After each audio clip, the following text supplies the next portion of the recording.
Assalamualaikum warahmatullahi wabarakatuh. Innal hamdalillah nahmaduhu wa nasta'inuhu wa nastaghfiruh wa na'udzu billahi min shururi anfusina wa sayyiati a'malina. May yahdihillahu fala mudilla lahu wa may yudlil fala hadiya lahu. Asyhadu an la ilaha illallah wahdahu la syarika lahu wa asyhadu anna Muhammadan abduhu wa rasuluhu la nabiyya ba'dah. Qala Allah Ta'ala: Ya ayyuhalladzina amanu taqullaha haqqa tuqatih wa la tamutunna illa wa antum muslimun. Fa inna asdaqal hadithi kitabullah wa khairal hadi hadi Muhammadin sallallahu alaihi wasallam wa syarral umuri muhdatsatuha wa kullu muhdatsatin bid'ah wa kullu bid'atin dhalalah wa kullu dhalalatin finnar. Ikhwah sekalian dirahmati Allah Subhanahu wa taala, ada sikap yang namanya taswif dari kata saufa, later, I will, nanti, mengko, engko, ba'din dan semisalnya. Taswif itu yang akan kita bahas insyaallah pada ba'da maghrib ini. Sikap menunda-nunda, penyakit masa kini dengan berkembangnya teknologi dan pesatnya kemudahan, maka orang bermudah-mudah sehingga menunda-nunda. Itu penyakit kita. Wassalamualaikum warahmatullahi wabarakatuh. Sikap menunda-nunda ini PR umat, ya. PR umat. Bukan hanya anak pengajian, ini siapapun di antara anak Indonesia. Tetapi tentu kedisiplinan, jazakallah khair, dan tidak bersikap menunda-nunda bagi kita yang sudah ngaji, itu seharusnya kita lawan dengan niatan ibadah. Beda dengan orang yang ahli dunia, mereka berusaha disiplin tapi bukan dengan niatan ibadah, melainkan supaya dunia mereka lebih teratur. Sebagaimana dikatakan oleh sebagian orang Arab, atau ada orang ahli ilmu yang mengatakan majelis ilmu, guru datang dalam keadaan apa? Sepi misalnya. Kemudian baru pada berdatangan. Bukan di sini. Bukan di sini ya. Di sini alhamdulillah ya. Alhamdulillah setelah pekan kemarin kita sindir, ada kemajuan sedikit lah. Kemajuan sedikit. Ya, tetapi stadion itu bahkan di trainingnya pertandingan sebelum matchnya itu sudah banyak di tribun para penonton. Penonton sudah banyak mereka di tribun. Jadi sikap menunda-nunda itu bisa merupakan penyakit atau mindset. Sebabnya mindset atau sebabnya lack of interest. Kurang apa? Interest itu apa interest? Kurang ketertarikan terhadap hal tersebut, jadi kurang tertarik. Bisa karena itu, ya. Tapi bisa karena memang mindset, ya. Bisa juga karena kebiasaan. Ada dari kita tertarik sama ilmu. Ada dari kita senang sholat. Interestnya tentang sholat dan ilmu, masya Allah. Tetapi tetap aja telat, nunda-nunda. Boleh jadi karena apa? Mindset atau kebiasaan. Nanti aja lah, walaupun dia minat. Begitu jemaah. Jadi ada beberapa sebab. Sikap menunda-nunda menurut sebagian ulama salaf termasuk tentaranya iblis. Ini masyhur kalimat ini. Jaisnya iblis, tentaranya iblis yang akan menyerbu manusia. Sikap menunda-nunda dan berangan-angan telah digambarkan oleh Ibnu Qayyim rahimahullah dalam perkataannya, sesungguhnya angan-angan adalah modal utama orang-orang yang bangkrut. Yaitu amani, angan-angan tapi sebatas angan-angan. Dia berangan tapi dia menunda langkah, itu dia tuh. Berangan tapi menunda langkah. Bahasa kitanya omdo. Ya, ngomongnya banyak, nggak mulai-mulai. Nah, ini nih orang-orang bangkrut, modal utama orang-orang bangkrutnya. Tafadhal, maju lagi, tafadhal. Iya, makin kesini Pak, monggo Pak. Kalau memang makin penuh, ya saling pangku memangku. Iya, nggak ada yang cemburu insya Allah. Kalau antum saling memangku-mangku, ada yang cemburu. Jijik iya, cemburu enggak. Sesungguhnya angan-angan adalah modal utama orang-orang bangkrut. Ini diperhatikan nih, angan-angan. Tapi mager. Banyak harapan, tapi mager atau menunda-nunda step. Ini nih modalnya orang-orang bangkrut, ngomongnya doang. Jadi dia bilang, anak pokoknya pengen bisa bahasa Arab. Tapi nggak pernah ikut kursus.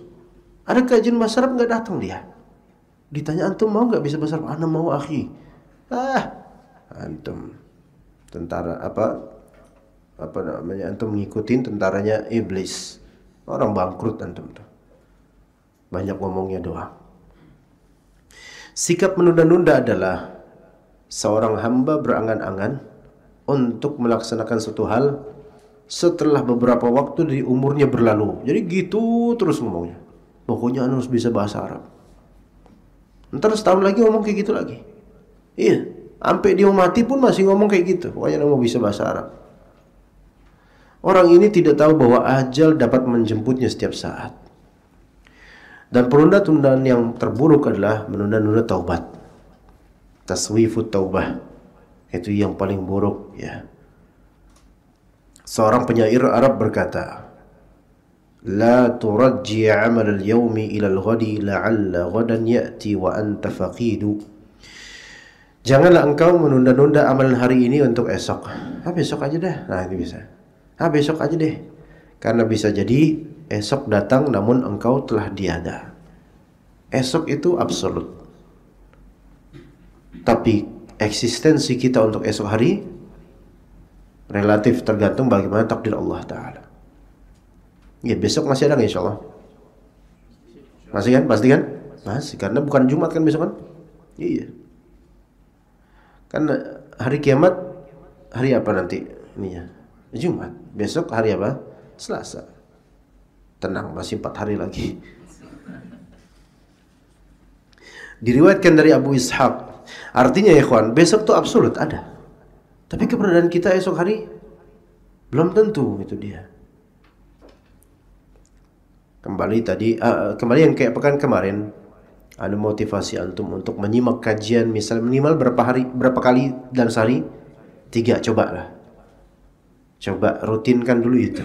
Belum bisa 3 sekali deh, yang 40 menitan, coba. Lakukan. Walaupun kajian ringan, yang populer, yang maksudnya ini kajian tentang akidah, tentang atau kajian hukum salat fardu, udah gitu dah. Yang sangat ringan, antum tahu bahkan hafal isinya. Dengerin aja loh, mulai dari yang mudah. Setiap hari 3 dalam seminggu ada berapa ikhwan? 21 kajian. Meningkat nanti 2 minggu kemudian 4. Tapi nggak harus terus meningkat banyaknya, karena bukan kuantiti yang dicari, tapi kualitas. Antum paham nggak? Mencatat nggak? Satu kajian aja yang antum dengerin, catat. Dan usahakan yang kajian yang antum catat faedahnya adalah kajian yang paling sedikit durasinya. Jangan yang paling banyak, paham nggak? Maksudnya yang paling sedikit berarti ya, antum pilih 3 kajian. Misalnya kajian kitab rutin apa? Kajian kitab tauhid, ada kajian syarhus sunnah, dan ada kajian misalnya fiqih ya. Dan ternyata yang paling ringkas ini kajian tauhid misalnya. 20 menit doang nih ustadz ini.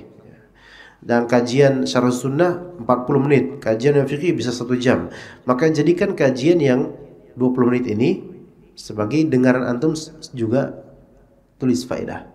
Kemudian kajian yang dua tadi, syarh sunnah sama yang fikih, itu sebagai simakan aja dulu. Kalau perlu amal kitab, kalau ada kitabnya, itu bagus.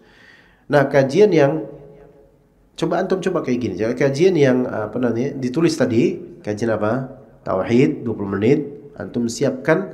Mungkin ketika antum nulis itu, pas lagi dengar kajian, di selembar kertas aja, bukan di buku catatan.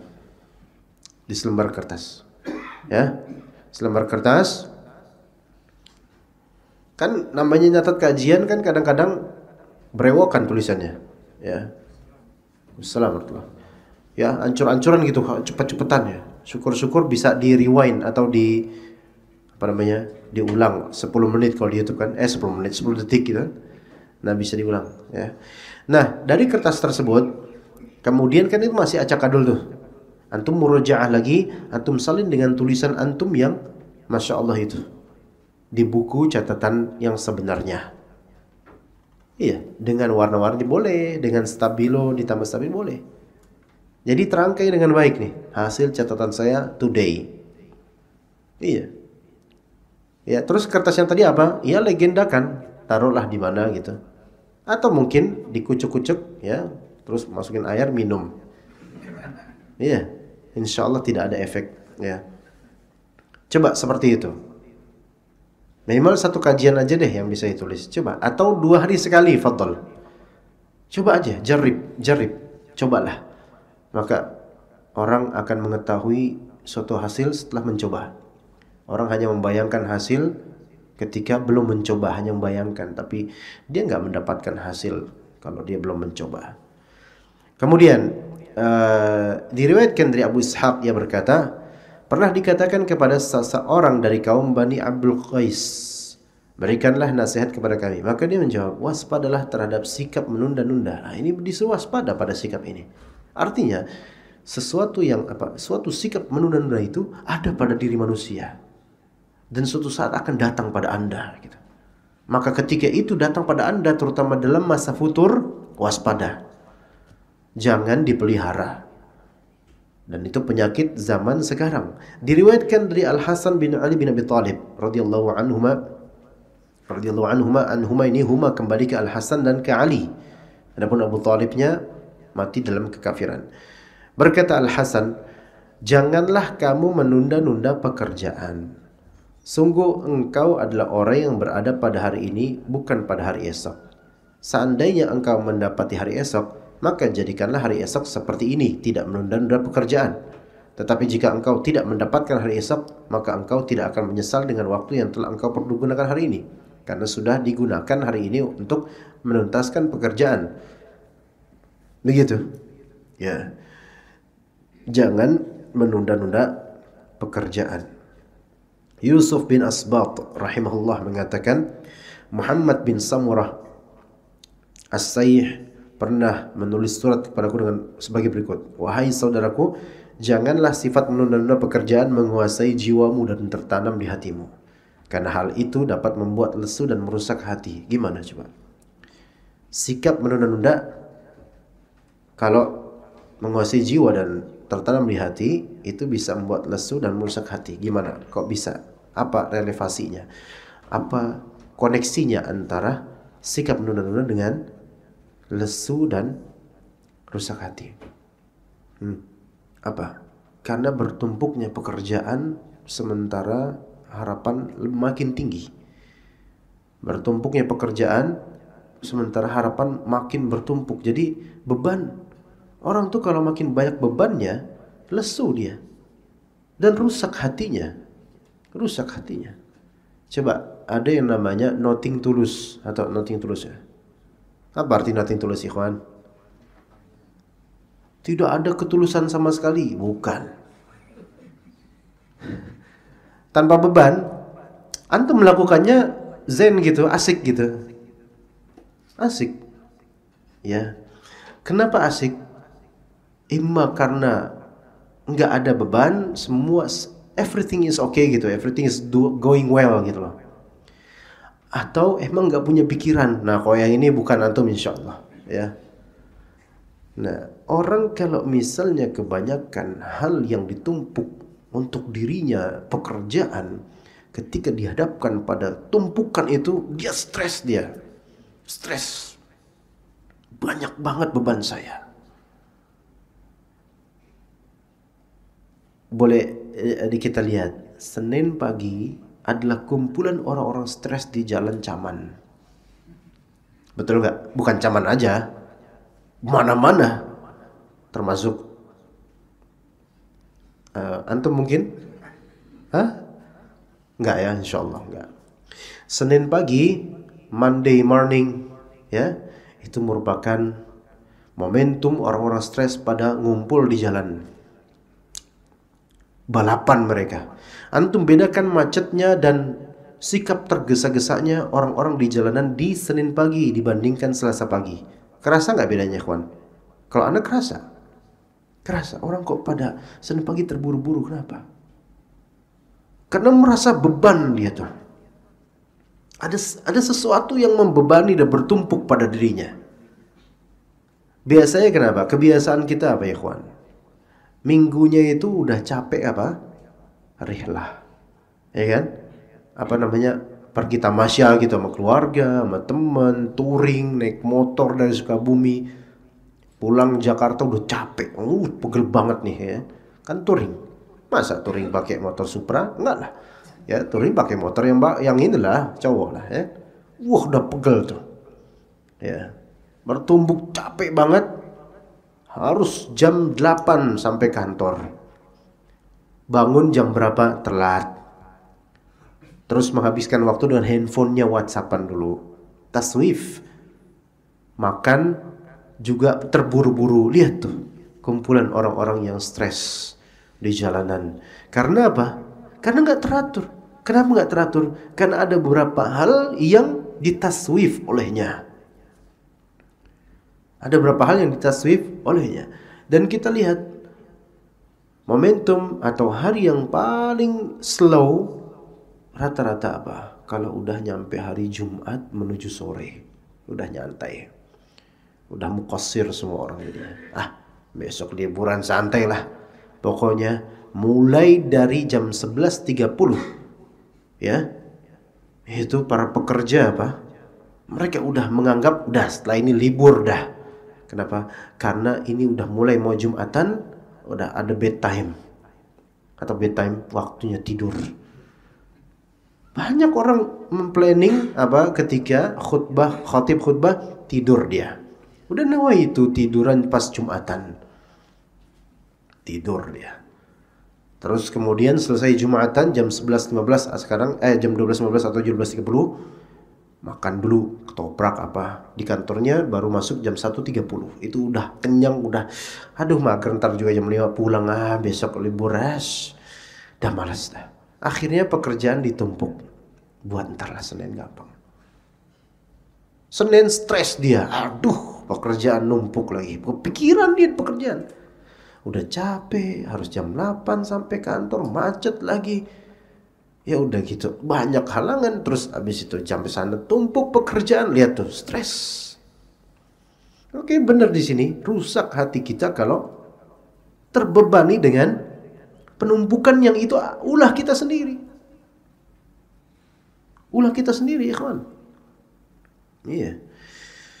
Kemudian karena itu dapat membuat lesu dan merusak hati. Sifat menunda itu memendekkan umur kita, sedangkan ajal segera tiba. Sifat menunda itu memendekkan umur kita. Karena kalau antum menunda, emang antum memendekkan umur sebenarnya. Iya. Coba, paham gak maksudnya? Menunda pekerjaan yang seharusnya sekarang antum tunda, itu umur antum terasa pendek. Memendekkan umur. Paham ya kawan? Dipikirin coba. Yang bisa paham, alhamdulillah. Yang nggak bisa, ya rahmukallah.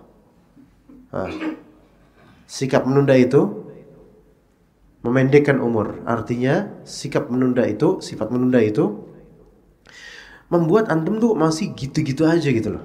Paham gak ya kawan? Nih anda kasih contoh. Walau anda nggak sampai derajat yakin ya, tapi anda yakin, anda merasa antum sudah disunat semua. Udah pernah disunatkan.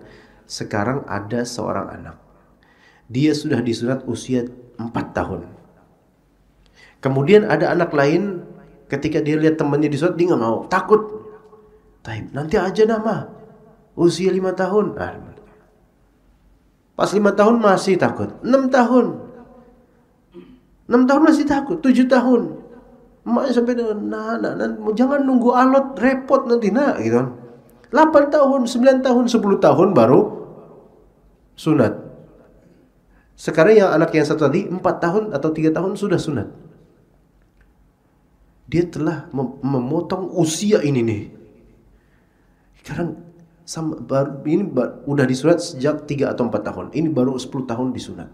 Seolah kerasa ini baru usia 3 tahun. Iya. Sekarang kalau misalnya ana sama antum misalnya. Ini Syekh siapa namanya? Denny. Ya. Denny siapa dulu nih?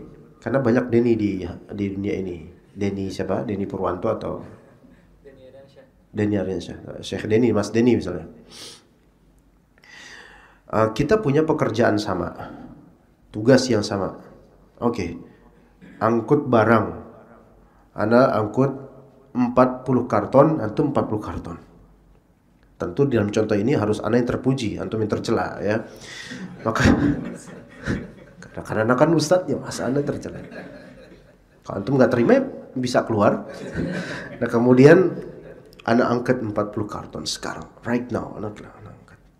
Antum kemarin Ustaz, udahlah nanti aja gampang. Waktu masih panjang saat. Santai aja lah, ngopi apa ngopi gitu kan. Karena 40 karton, selesai 40 karton dalam waktu 10 menit misalnya. Sementara antum masih terpenjara dengan kopi antum. Ya, anda udah punya teh sekarang. Nah kemudian anda selesai, anda tinggal nyantai kan. Udah, menuju sore jam 4, jam 5 ini bakal apa? Selesai pekerjaan. Antum akhirnya harus daytime ini harus buru-buru nih. Itu pun jam 4 belum antum pipis dulu ya. Kemudian ini itu ada aja karena kebiasaan apa? Kebiasaan menunda-nunda. Anda mengerjakan pekerjaan jam 10 tadi. Jam 10 pagi. Selesai kholas. Sementara usia antum untuk menunaikan itu masih tergadaikan. Antum masih berhutang usia di situ. Jadi seolah-olah anak itu mendahului antum dari segi usia dan antum masih pendek usia di situ. Masih harus mengerjakan 40 karton. Itu ini maksud bahwa taswif itu memendekkan usia. Jadi membuat antum tuh seolah-olah tuh masih gitu-gitu aja. Coba, sekarang kita lihat seberapa progres kita dalam berilmu. Semua boleh ngaku, anak itu sudah kenal sunnah sejak zaman sebutlah zaman purbakala, sebutlah. Anak sudah kenal sunnah semenjak sebelum ada kajian ini. Sambil nunjuk-nunjuk dengan bangganya. Ya, taib. Tanya, sejak antum kenal sunnah sejak zaman dinosaurus dulu sampai sekarang, ilmu apa yang sudah antum kuasai? Diam dia, bingung dia. Antum kok nanya gitu? Terus kita jawab, lihat ikhwan ini. Dia baru kenal sunnah baru kemarin sore, tapi beliau sudah menguasai kitab Al-Arabiyyah Baina Yadaik 3 jilid. Walaupun anak dusta ya, anak dusta kan? Ya. 3 jilid. Padahal baru kemarin sore, dalam artian baru berapa bulan lalu kita sudah bisa. Gimana? Taib. Sekarang antum lihat usia yang begitu panjang. Setelah hijrah dari dulu udah masya Allah jadi salafi sejak zaman Dino ya. Sementara ini baru jadi salafi sejak berapa bulan lalu. Tapi beliau cutting edge. To the point, langsung belajar. Kalau ini gegayaan dulu, kebanyakan gaya. Ya, gaya dulu. Kenal Ustadz Kibar, anak tuh dekat sama Ustadz Kibar. Ya, sampai baunya tuh anak kenal Ustadz Kibar itu saking dekatnya. Gitu. Masya Allah. Apa itu faedahnya? Apa faedahnya? Tapi untuk belajar bahasa Arab dan untuk belajar tajwid atau tahsin, wah ya Allah, belepotan. Iya, orang sampai taubat dengar suara dia atau dengar ngajinya dia. Taubat dan berharap, ya Allah jangan jadikan saya seperti dia. Itu saking gak sukanya dengan bahasa, dengan bacaan dia. Jadi gimana ini? Ini karena taswif. Jadi seolah usia yang panjang itu masih usia kanak-kanak dalam ilmu. Tapi kemudian orang yang betul-betul menyegerakan untuk belajar. Bismillah saya belajar, bismillah saya harus mutqin, bismillah saya bisa. Itu seperti apa? Shortcut. Dia mengambil shortcut, cutting edge, yaitu langsung short, memendekkan, langsung to the point, dan sisi-sisi gaya-gaya itu dihilangkan, dah kena dapat bismillah. Bisa bahasa Arab, alhamdulillah. Jadi kebanyakan gaya itu menghalangi seseorang dari tujuan. Karena kebanyakan gaya. Iya. Taib, kemudian ikhwan, sifat menunda itu memendekkan umur kita, sedangkan ajal segera tiba. Jangan kelamaan. Masih di situ-situ aja. Bangkit dari tidurmu dan sadar dari kelalaianmu. Jadi ini menunjukkan orang yang musawwif, yaitu suka menunda-nunda, menunjukkan dia itu tertidur selama ini dan lalai selama ini. Itu tertidur. Lihat orang yang tidur dan lelap dengan tidurnya dan tercandukan dengannya. Dibangunin, Pak, bangun. Subuh. Nanti gitu. Taswif, entar. Bangun. Ya, entar. Ya udah, antum pasang kelentongan. Tong, maling. Bangun semua. Berarti taswif itu boleh jadi karena mindset. Dan dari mindset itu kemudian menjadi kebiasaan, dari tabiat. Mindsetnya apa tadi? Perbandingannya orang yang bangun subuh. Dibangunin subuh, entar. Giliran ada maling, bangun dia. Seolah-olah dia malingnya. Iya. Kenapa gitu ikhwan? Coba di masyarakat kayak gitu deh. Antum azan, Allahu Akbar, jam 1 pagi. Marah orang, orang gila, jam 1 azan, gitu kata orang. Antum azan jam 4:17 waktu azan benar. Menurut jumhur Indonesiin 4:17 Allahu Akbar, masih tidur mereka. Giliran azan benar tidur mereka. Giliran azan doa bohong mereka mentahdzir. Aneh mereka tuh, Masya Allah. Tapi giliran antum kelentongin, tong, maling, mereka bangun. Kenapa? Karena dunia di pikiran mereka. Dunia, enggak? Dunia, maling gitu. Maling berarti harta benda nih hilang nih dan seterusnya. Dunia di mindset mereka. Iya. Maling aja. Coba antum boleh coba. Tapi konsekuensinya jangan kasih tahu nanti ya. Antum dikeprokin, antum dikira maling ya. Itu urusan antum. Antum tolong Shopee gratis ongkir misalnya. Itu nggak ada subuh-subuh. Iya. Ingatlah apa yang telah engkau kerjakan, engkau sepelekan, engkau sia-siakan, engkau dapatkan, dan apa yang telah engkau lakukan. Apa yang udah engkau kerjakan, coba ingat ya. Ya, apa yang engkau sepelekan, coba ingat. Apa yang engkau sia-siakan, coba ingat. Nah, yang telah engkau kerjakan ingat apa aja? Oh, ternyata kesia-siaan, ngopi-ngopi doang. Anak enggak ngejelekin ngopi-ngopi yang di situ, bukan. Apalagi ditraktir makan nanti. Enggak juga, fadl aja ya, anak mau aja. Asal jangan kelamaan. Enggak, maksudnya enggak di sono ngopi-ngopi yang di sono, yang di warteg ya. Ingat apa yang telah cuman ngopi doang. Enggak ada yang dituntaskan dari ngopi-ngopi itu misalnya. Paling nuntasin cuman mau mencari abu di dalam gelas gitu aja udah. Kemudian apa yang kau sepelekan dari amal-amalan, apa yang kau sia-siakan? Banyak waktu yang disia-siakan. Apa yang kau dapatkan dari semua itu? Kau bareng ngopi sama orang-orang majhul dan orang-orang yang gak jelas. Apa yang didapatkan? Dan apa yang telah engkau lakukan? Coba apa hasilnya? Ternyata enggak ada hasilnya. Enggak ada maklumat. Sebagian dari ikhwan ngopi Hanya ngomongin tentang poligami, janda, akhwat. Nah, selesai. Nggak ada proof mereka untuk mengamalkannya. Udah gitu doang. Tahu nggak? Itu tuh Bu, ada janda. Ngapain ngomong kayak gitu coba? Sambil ngopi terus ngakak bareng. Ini nih, Masya Allah, cecak-cecak seperti ini harus dibasmi seperti ini. Iya, sungguh semua itu akan dicatat dan diperhitungkan. Sehingga engkau akan terkejut dengannya. Dan engkau akan tersadar dengan apa yang telah engkau lakukan. Atau mungkin engkau akan menyesali apa yang telah engkau sia-siakan. Kita akan malu ketika melihat ada anak kecil atau anak yang lebih muda dari kita sudah hafiz Al-Quran. Kebayang di benak kita, dia benar-benar diligent, disiplin, dan betul-betul sungguh-sungguh dalam menghafal Quran. Sementara kita ngapain? Gak ngapa-ngapain. Itu malu kita jadinya. Kenapa? Karena terlalu banyak yang telah kita sia-siakan dan tunda. Inilah sebuah wasiat yang agung dan bermanfaat. Sebagian penuntut ilmu lebih suka untuk menunda-nunda pekerjaannya beberapa waktu. Dia berkata, aku akan mulai menghafal matan tersebut pada hari ini dan itu. Aku akan mulai membaca kitab tersebut setelah mengerjakan ini dan itu. Nggak jadi-jadi.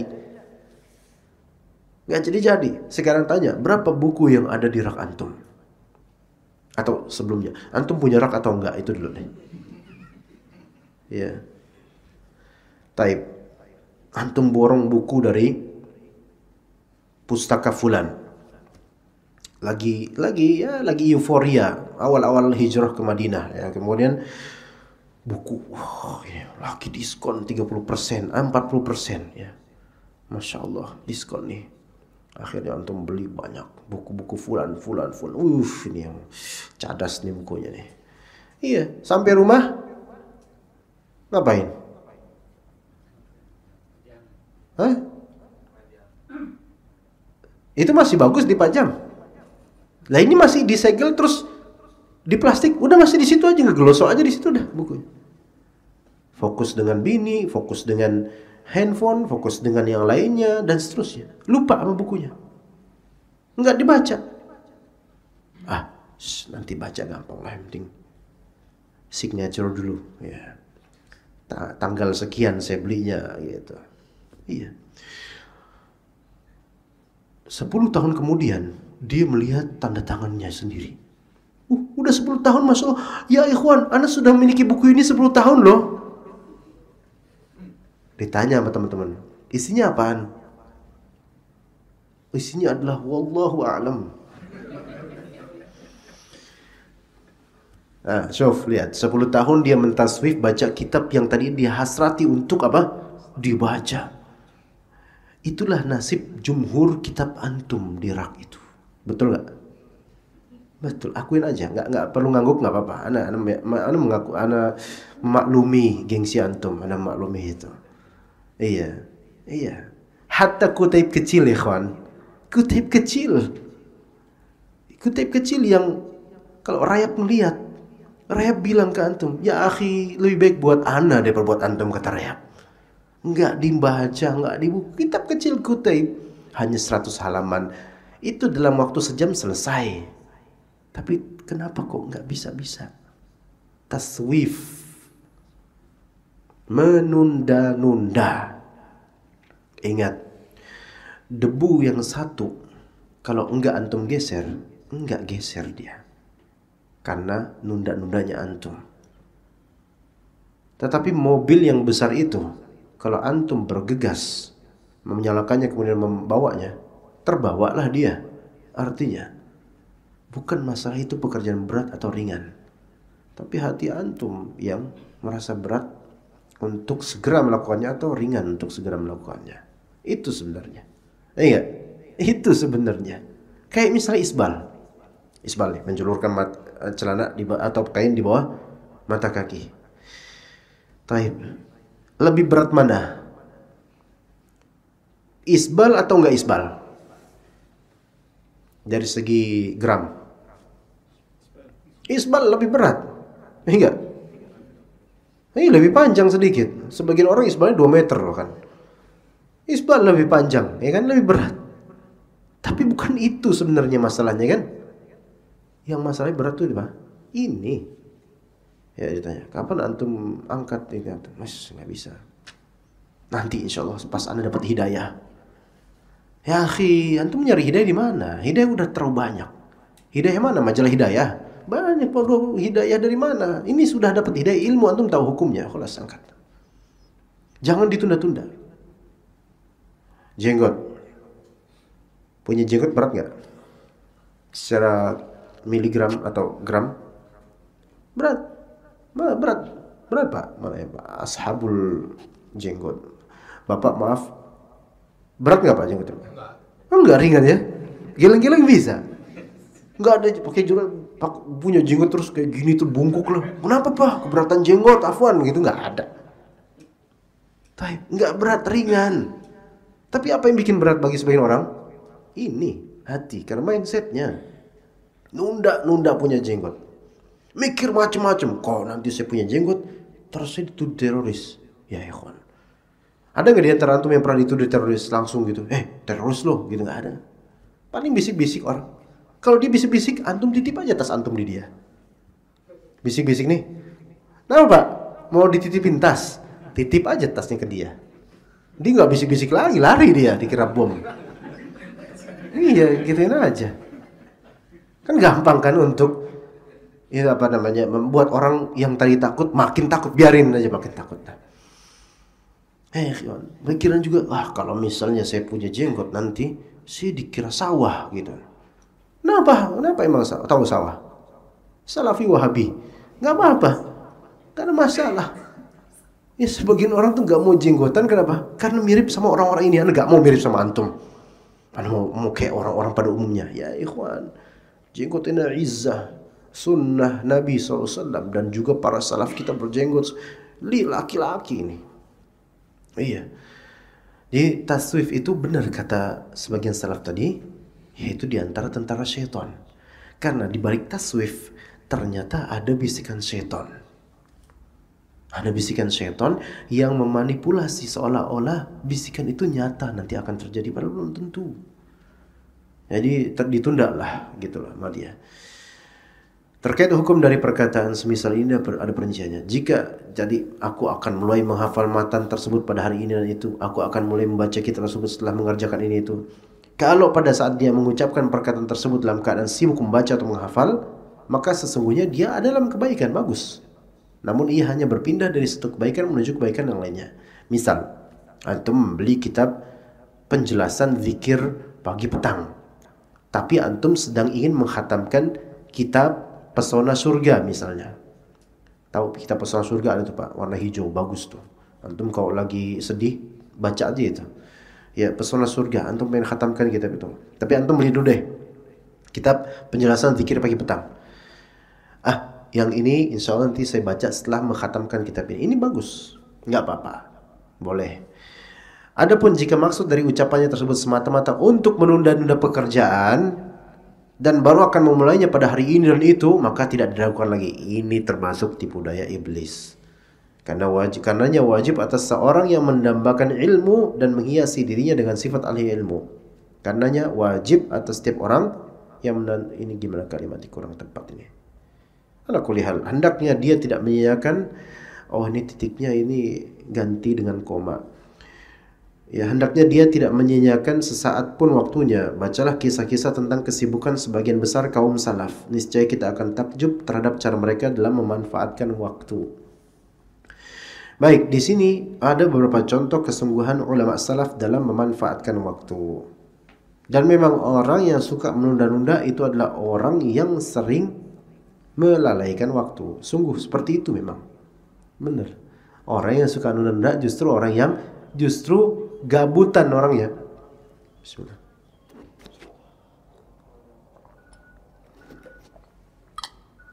Kalau antum mau survei dan melihat ke orang-orang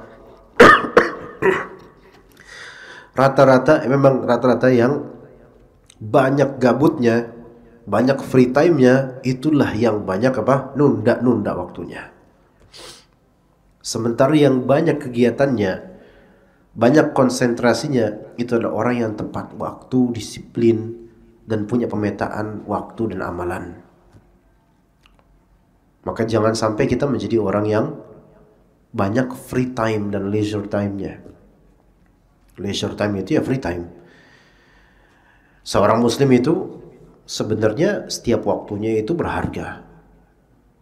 Kalaupun dia libur, dia gunakan untuk cari pahala.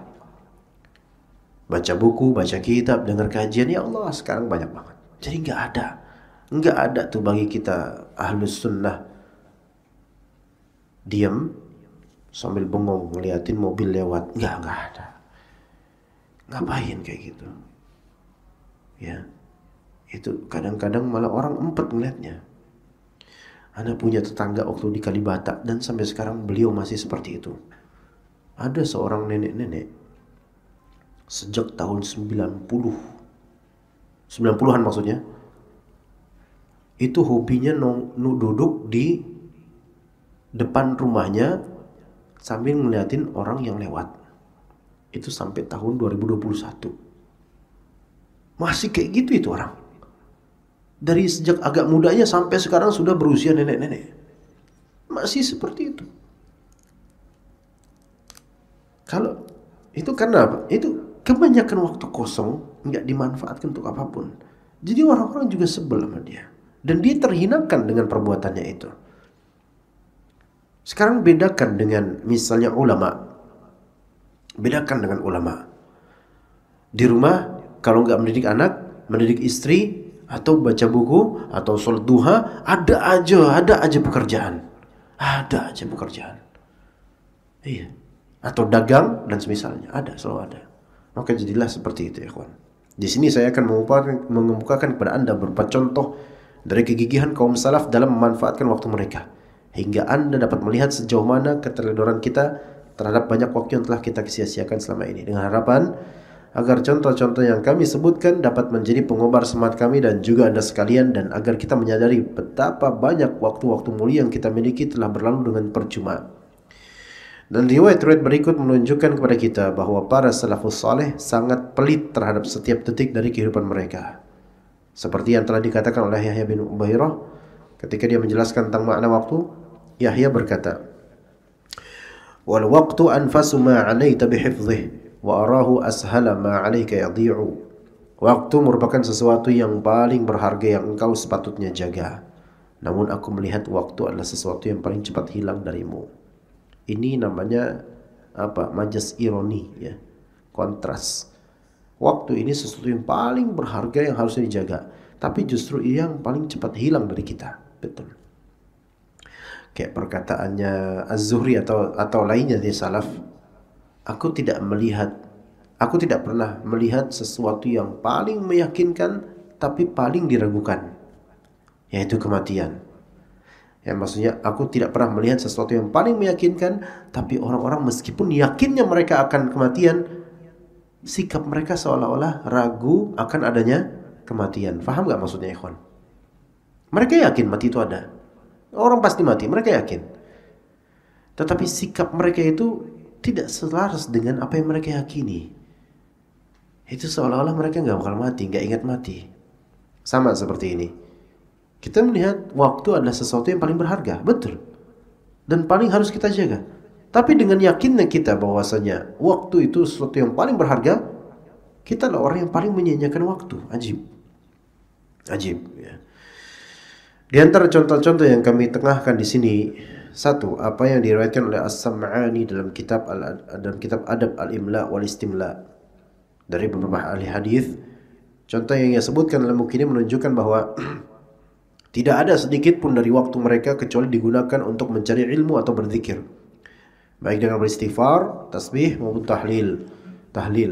Dahulu majlis ilmu dihadiri oleh banyak orang. Disebutkan bahwa majlis ilmunya Muhammad bin Ismail yaitu Al-Bukhari dihadiri oleh 20.000 orang. 20.000 orang zaman dulu ikhwan. Imam Bukhari itu wafat tahun 256 Hijriah. Ya, 256 Hijriah. Berarti berapa abad lalu ikhwan? 12-an. 12. Dan itu 20.000 orang hadir di kajiannya. Kif, gimana menurut Anda? 20.000 orang. Ini berapa? 30 ya? 25 mungkin ya? Zahirnya 35, 45 zahirnya, batinnya wallahu alam. Bayangkan dulu nggak ada speaker, ikhwan, nggak ada speaker, nggak ada pamflet, nggak ada undangan ujian, nggak ada Pak Win kemudian WhatsAppin kita, nggak ada dulu. Tapi tiba-tiba bisa datang orang sampai 20.000 untuk menghadiri majelis Syekh Imam Bukhari, Imam Muhammad bin Ismail al-Bukhari. Taufik dari Allah Subhanahu wa taala. Ini menunjukkan kajian di zaman itu Masya Allah. Ya, kajian di zaman itu Masya Allah. Tanpa pamflet, tanpa poster dakwah, tanpa meme. Iya, tanpa tulisan MT, nggak ada majelis taklim apa. MTSS misalnya, nggak ada. Iya, tapi bisa seperti itu, ikhwan. Sementara yang sudah jadi MTSS 45 doang, nggak sampai 20.000. Ya. Itu menunjukkan apa? Dahulu kala ulama itu berwibawanya luar biasa. Sounding mungkin nggak begitu, tapi dari mulut ke mulut sampai bisa 20.000 hadir. Begitu juga majelis Imam Ahmad juga kita.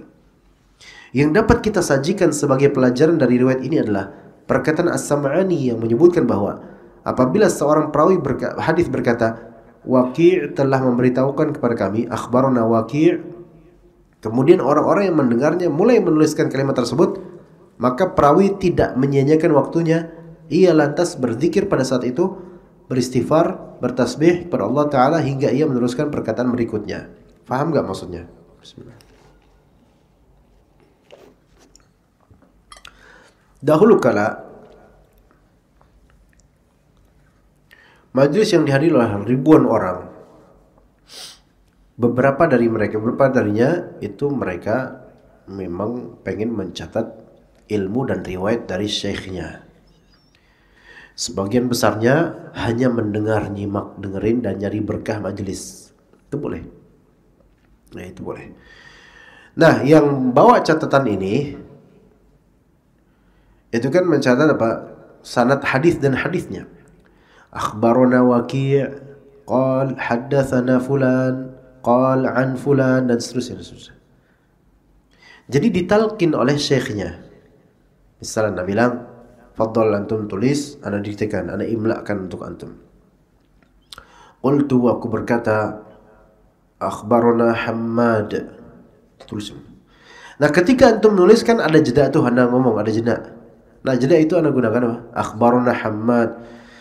Astagfirullah. La ilaha illallah. An Sufyan bin Uyainah misalnya. Terus anda jeda lagi, pas antum lagi nulis anda jeda. La haula wala quwwata illa billah. Gitu. Dulu nggak ada speaker, nggak kedengeran.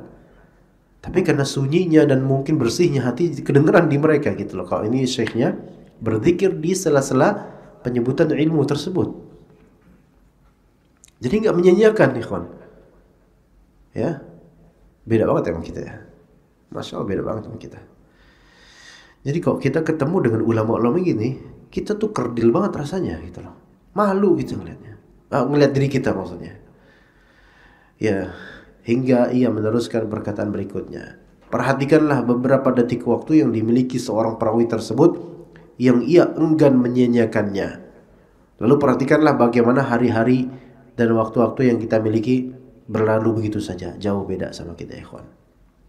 As-Sam'ani nomor 2, As-Sam'ani juga menyebutkan bahwa Al-Mu'tasim, seorang khalifah Bani Abbas yang sudah kita kenal, suatu saat dia melihat satu majelis ilmu yang mana hal itu membuatnya tercengang karena begitu banyaknya orang yang hadir. Maka dia memerintahkan seseorang untuk menghitung jumlah orang-orang yang hadir semuanya. Namun orang yang menghitung tidak mampu menghitungnya saking banyaknya. Iya, 45 aja nggak kehitung, apalagi segini banyak. Pada akhirnya dia menyuruh untuk menerka. Udah terka aja berapa kira-kira.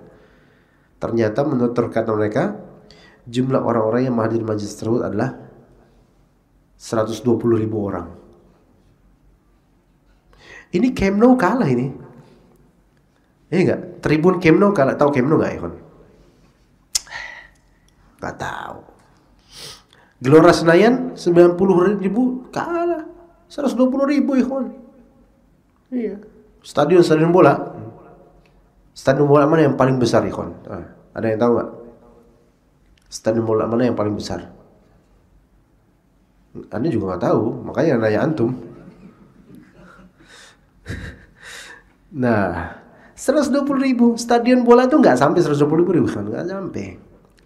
Ini orang 120.000 itu seberapa banyak? Antum kalau lihat stadion bola misalnya, kalau antum melihat, anda tahu stadion bola, anda tahu yang di Eropa itu, ya. Ada Camp Nou, ada Santiago Bernabeu misalnya, 80.000, 90.000, itu kayaknya sekitar itu tuh. Gelora Bung Karno bisa sampai 100.000, saling pangku satu sama lain mungkin, ya. Itu segitu banyak. Antum lihat waktu Indonesia lawan Malaysia tuh, merah putih semua. Sebanyak itu. Tambah 20.000. Tambah 20.000 pieces tambah. Dan itu kajian dan gak ada speaker ketika itu. Dan ini gak mengada-ngada ini. Memang zaman-zaman ketika itu, ikhwan, adalah zaman-zaman yang tidak seperti sekarang. Ya mungkin bagi logika orang sekarang, nggak mungkin. Tapi ketika itu terjadi, suara bisa terdengar sampai jauh. Entah karena keberkahan atau memang ada masalah fisika atau nggak tahu. Nah, sampai Umar pun berkata pun bisa kedengaran ke jauh di sana. 120.000 orang. Itu kalau ana nggak pakai speaker, 120.000 orang, ikhwan. Ana pulang-pulang istri bertanya, Ustadz diapain? Antum diapain? Kok bisa kayak gitu suaranya? Habis suara ana.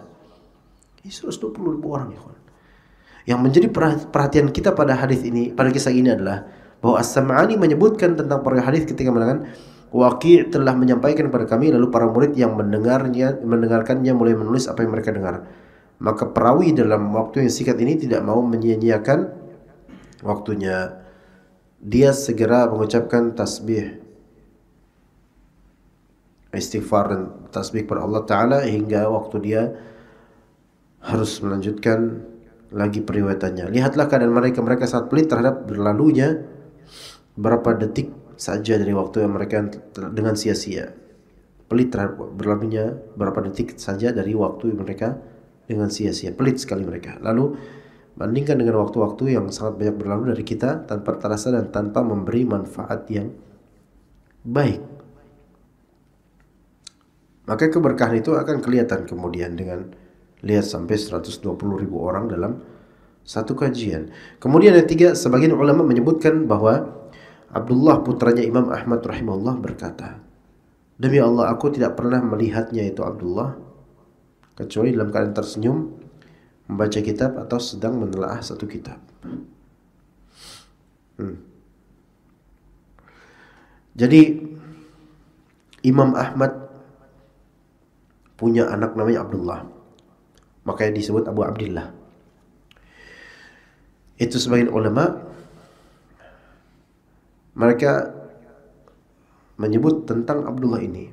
Kata mereka, demi Allah aku tidak pernah melihat Abdullah kecuali pasti senyum atau membaca kitab atau sedang menelaah satu kitab. Gitu. Gitu aja kerjaannya. Walaupun ya nggak harus kayak gitu kita ya. Wah, nah kalau misalnya ngeliat Syekh Abdul Ghawi, selalu beliau tuh megang kitab selalu gitu. Mang Ustaz ngeliatnya kapan? Pas kajian doang. Ya wajar lah. Tapi kalau misalnya bapak Pak, kemanapun bapak pegang kitab, buka kitab, baca kitab. Bisa nggak di zaman sekarang kayak gitu ya kawan? 20 jam atau 18 jam hidup sehari selalu baca kitab. Kira-kira banyak gak yang terzalimi dari itu? Iya keluarga. Mencari nafkah enggak. Enggak. Zaman sudah seperti ini. Kemudian juga mendidik anak perlu. Jadi banyak kewajiban yang terabaikan gara-gara cuman kitab. Jadi intinya adalah memang kita tidak harus 100% sama dengan bagaimana salaf seperti ini. Tetapi ini jadikan sebagai acuan dan motivasi akan jauhnya kita dari peran dan kehidupan mereka. Memang gak harus kita selalu harus pegang kitab, kemanapun pegang kitab, ngaji pegang kitab, mau ke WC nitip kitab sama orang tolong bacain, biar gak harus gitu juga. Iya, WC umum tolong mas, bacain mas. Saya biar dengar di dalam WC. 10.000 ya, kata mas. Iya nggak apa-apa mas. Masya Allah, antum saking cintanya pada ilmu. Nggak harus gitu juga, ya. Nggak harus gitu juga. Tapi maksudnya adalah manfaatkan waktu untuk ibadah. Nggak mesti baca kitab. Apapun, naik motor sambil zikir, sambil murojaah, hafal Quran dan seterusnya, dengar kajian dan seterusnya, bisa. Insyaallah taala. Yaitu 3 kelumit kisah yang berkaitan dengan bagaimana salaf. Insyaallah kita lanjutkan pada pekan depan, masih di bagaimana salaf memanfaatkan waktunya untuk ilmu. Wa sallallahu ala nabiyina Muhammad wa ala alihi wa sahbihi ajma'in. Subhanakallahumma bihamdika asyhadu an la ilaha illa anta astaghfiruka wa atubu ilaik. Assalamualaikum warahmatullahi wabarakatuh.